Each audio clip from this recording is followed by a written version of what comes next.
Hello student, welcome back to PKT educational update channel. और जो channel पर पहली बार आए हैं या जिन्होंने अभी तक चैनल को सब्सक्राइब नहीं किया है, उन सभी से निवेदन करूंगा कि वे चैनल को पहले सब्सक्राइब कर लें, क्योंकि काफ़ी इम्पॉर्टेंट अपडेट एग्जाम को लेकर 2022-23 की जो वार्षिक परीक्षा है कक्षा 10वीं 12वीं की, उसको लेकर काफ़ी इंपॉर्टेंट अपडेट आपको मिलने वाली है। मैंने कक्षा 10वीं के सभी विषय के इम्पॉर्टेंट दे दिए हैं। एक इंग्लिश का और रह गया, वो भी 1-2 दिन में आ जाएगा। बाकी 12th के भी आप हिंदी, इंग्लिश, मैथमेटिक्स के इंपॉर्टेंट देख सकते हैं, तो आप नीचे डिस्क्रिप्शन बॉक्स में उनकी लिंक देख लें। वहीं एमपी बोर्ड की जो 2022-23 की परीक्षा स्टूडेंट्स, उसमें इस बार बदलाव हुए हैं। तो क्या क्या बदलाव हुए हैं ये आपको जानना बहुत ज़रूरी है। तो सबसे पहले तो यहाँ पर देखें कि जो एमपी बोर्ड की परीक्षा 2022-23, उसमें 10वीं की जो परीक्षा, उसमें प्रत्येक प्रश्न पत्र इस बार 75 अंक का होगा, 100 नंबर का नहीं रहेगा, 75 अंक का होना है, जिसमें 25 नंबर आपके इंटरनल मार्क्स के दिए गए हैं, जो अब स्कूल से मिलेंगे आपके प्रोजेक्ट और प्रैक्टिकल पर। जिसमें प्रैक्टिकल जो है एक साइंस का होगा, बाकी सभी के प्रोजेक्ट होंगे, और 25 नंबर में से जो भी नंबर है वो स्कूल से दिए जाएंगे। वहीं प्रत्येक प्रश्न पत्र 75 का होगा, और उसमें भी 40% वस्तुनिष्ठ प्रश्न आना। इसकी डिटेल मैंने पहले भी दे दी थी। कक्षा 12वीं में 80 अंक का पेपर होगा, पर जो प्रायोगिक विषय हैं उनके पेपर 70 अंक के होंगे। ये पहला बदलाव है इस साल 2022-23 की परीक्षा में। वहीं हम देखें कि इस बार जो उत्तर पुस्तिका आएगी आपकी, वो 32 पेज की आना है, जिससे आपको अब पूरक उत्तर पुस्तिका लेने की ज़रूरत नहीं पड़ेगी। 32 पेज काफ़ी सफिशियंट होंगे। यदि इसके बाद ज़रूरत होती है तो आप ले सकते हो, पर ऐसा होगा नहीं, क्योंकि 32 पेज होने के कारण आपको जो है वो कोई ज़रूरत नहीं पड़ना है, पूरा पेपर उसी में हल हो जाएगा। वहीं 4 सेट में होंगे प्रश्न पत्र। अब ये काफ़ी नई अपडेट अभी एमपी बोर्ड ने दी है।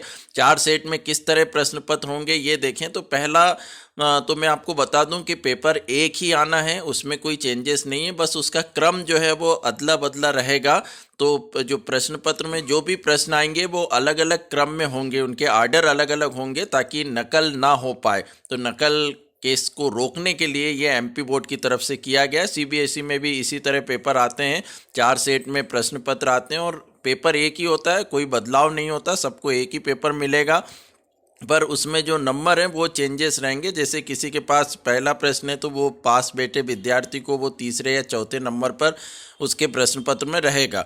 तो इस तरह केवल नकल रोकने के लिए ये बदलाव यहाँ पर किया गया है। बाकी और कोई इसमें चेंजेस नहीं है। प्रश्न पत्र एक ही आना है, कोई अलग अलग नहीं आएंगे, क्योंकि 1999 के करीब में एमपी बोर्ड ने जो है वो प्रश्न पत्र भी अलग अलग निकाले थे, पर उस तरह का कोई बदलाव अब नहीं है। 4 सेट होंगे, ये एमपी बोर्ड की तरफ से अभी न्यूज के माध्यम से खबर दी गई, और 32 पेज की होगी उत्तर पुस्तिका। तो हम यहाँ पर देखें कि सीबीएसई की तर्ज पर होंगे एमपी बोर्ड के प्रश्न पत्र।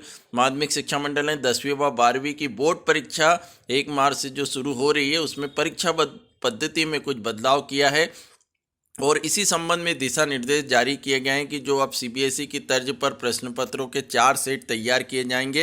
हालांकि प्रश्नों का पैटर्न एक जैसा होगा, बस उनका क्रम बदला होगा। इसमें नकल की जो संभावना है वो कम होगी। इस बार जो पैटर्न है आपका, उससे आसानी से सभी छात्र जो हैं वो उत्तीर्ण हो पाएंगे, क्योंकि 40% वस्तुनिष्ठ प्रश्न भी आना है। और जो 20 पेज की उत्तर पुस्तिका दी जाती थी पहले, तो उसमें काफ़ी सप्लीमेंट्री स्टूडेंट्स को लेना पड़ती थी, पूरक उत्तर पुस्तिकाएं लेना पड़ती थी, जिससे काफ़ी टाइम भी जाता था और स्टूडेंट डिस्टर्ब भी होते थे। तो यहाँ पर पहली बार एमपी बोर्ड ने 32 पेज की जो है वो उत्तर पुस्तिका रखी है, जिसमें अब सवाल ही नहीं उठता है कि आपको उत्तर पुस्तिका फिर लेना पड़े, इसी में पेपर हो जाएगा। तो इस तरह ये बदलाव जो है एमपी बोर्ड की तरफ से 2022-23 की वार्षिक परीक्षा में किया गया है। इसके बाद जो भी अपडेट आती है स्टूडेंट्स, फिर मैं लेकर आता हूँ। इस चैनल पर आपको हमेशा रियल फैक्ट न्यूज़ मिलती है, तो चैनल से जुड़े रहिएगा, और सभी सब्जेक्ट के इम्पॉर्टेंट और अभी इम्पॉर्टेंट अपडेट भी आपको मिलने वाली है। बाकी आप डिस्क्रिप्शन बॉक्स से देखते रहिएगा, वहाँ पर आपको कैसे कॉपी चेक होती है एमपी बोर्ड की, या किस तरह आंसर शीट में लिख कर आना है, इन सब की अपडेट मिलेगी। 90% से ऊपर कैसे बनाना, इसका भी वीडियो उपलब्ध है।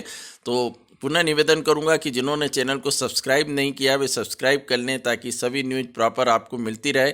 Thank you so much.